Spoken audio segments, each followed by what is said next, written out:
John. Okay, congratulations. First of all, it has to mean something that this is the first time that the Stockton Heat has made the playoffs. Yeah, it's a big moment for, not just, I think, our organization. It's a really important thing, I think, for our group. But the players, the way they found a way to get themselves in, it's pretty remarkable when you think about it, and the ups and downs that our group went through this year with a great start, a really horrible middle portion of the season where I think we had 4 wins in 21 games, where it looked like we were out of the mix, and then to the way we got ourselves into the playoffs here. I think we were on a 15-3 and 2-ish run to get ourselves in. So I'm real proud of the no quit in our group and the willingness to stay with it even when things didn't look so great. What was the key, though? What did you have to do as the coach to turn around that terrible stretch of January and February? Well, it's not the coach. It was, you look to your leaders in those situations a lot. So I think Mike Angelides, Keith Ollie, Brandon Bolig, Matt Fratton, who unfortunately wasn't in our lineup tonight. Guys like that are the ones that they changed the way the game is. I think getting Garnet Hathaway back here really helped us. Getting Brett Kulak back here really helped us. So there's a lot of different things that come on or factor into what kind of changed the way things were going, but a lot of it, the reason why we turned it around falls on the players' shoulders for sure. Is it a bit poetic that you're a team that hangs your hat on hard work and grit, and a guy like Ryan Lomberg is the one who ends up putting you in the playoffs there in the end? Yeah, totally. I mean, he gave you everything tonight again, and you look at a story like his. He comes in this year on an AHL deal and told us at the beginning of the year he's going to earn an NHL contract, and he did that, and he's made himself one of our more valuable players because he brings the same effort every night. And for us, for our coaching staff, he's one of those guys that's contagious, that makes people around him better or forces people to work because he's going to drag them into the game. And I think that's why Ryan's had a lot of success this year.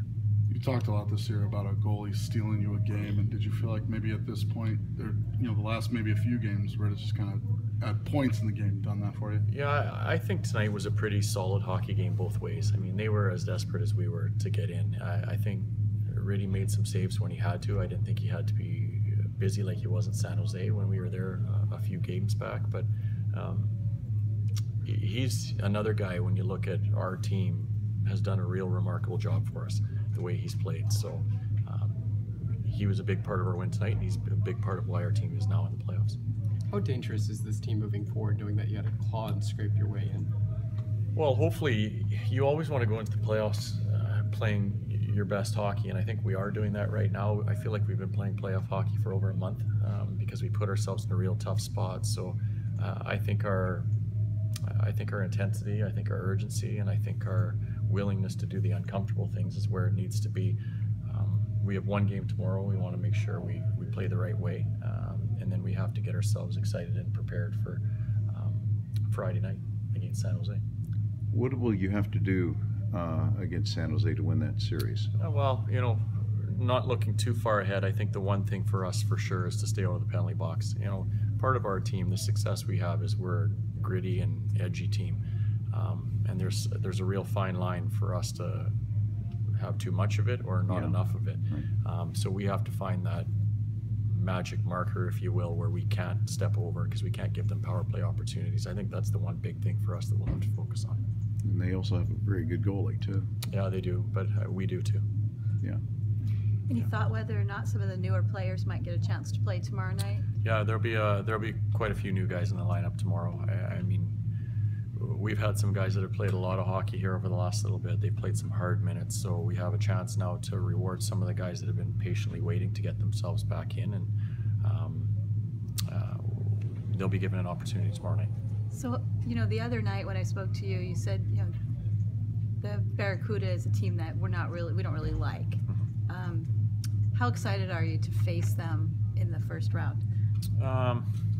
I guess right now I'd say more excited to be in the playoffs, but we're looking forward to it. I mean, it's going to be a real good challenge. We're in a spot where we're facing the best team in the American Hockey League in the first round of the playoffs, but we have a belief in our room that we can get the job done. Heading into tomorrow against Tucson, you mentioned a couple new guys. What do you want to see out of this team? Well, the work. I think you have to make sure you play the right way tomorrow. there's going to be some new faces in our lineup, and I think they're going to have to be excited about the opportunity, but they have to be playing the right way, and that's what we're going to look for tomorrow. You know, one other thing I was just curious is that, you know, it says here in the notes that only 9 players were called up to the Flames this year. I mean, having basically a core of guys for 67 games, I guess that means or helps a lot, doesn't it? Yeah, it does help. I mean, there's a couple years ago we had so many guys that we had to use from the East Coast League that it felt like we had a new lineup every night. We've had a lot of the same guys here, you know, and guys that have been real important for us, like Jankowski and clinch that have been here for the majority part of the year. So it works kind of both ways. You want to see them get rewarded and get chances up top, but you don't want to see your parent club run into the injury situation that sometimes gets the guys the game. So not as many as we've had in years past, but Right. I think when the guys did go up this year, they were ready and they were prepared and they did a good job. Coach, you brought up letting some guys play. So what are you going to do goalie wise? Have you decided? No, not sure yet. I mean, we may look to Mason to see if we'll give him his first start here, but we haven't talked about that yet. What about some of the other guys you were going to look at? Any names or? Well, you look at the guys that didn't play tonight, just about all of them likely will be in tomorrow. That's maybe the best way that I can put it.